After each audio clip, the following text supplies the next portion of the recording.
So hi mga kaitis! Umorder ako ng avocado shortcake milk sa Bell's Bakery sa Quezon City. Malapit yan siya sa Trinoma. Tingnan mo yung tsura, oh. Napakaganda. Tapos ang bango-bango niya. Tapos amoy prutas, amoy avocado tsaka gatas na parang may battery ng konti. Hindi siya mabigat. Tapos ang moist-moist ng chiffon niya sa itsura. This is one slice. Meron siyang avocado fruit, tres leches na milk. Ito yung pinaka-curious ako, yung kanyang chiffon na parang mahangin.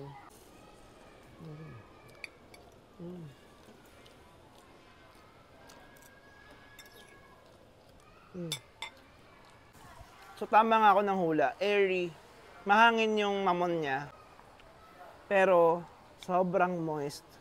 And alam mo yung mas surprising dito? Na-refrigerate ko na to pero ganun pa din, moist pa rin yan siya. Light, fluffy, ang bilis ubusin. Parang 2 subo lang. Walang katamis-tamis. Tapos yung cream niya, light lang yan siya. Sobrang sarap.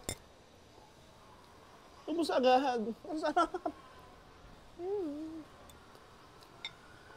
Tigil mo na yung strawberry shortcake. Avocado shortcake naman ngayon. Sobrang sarap.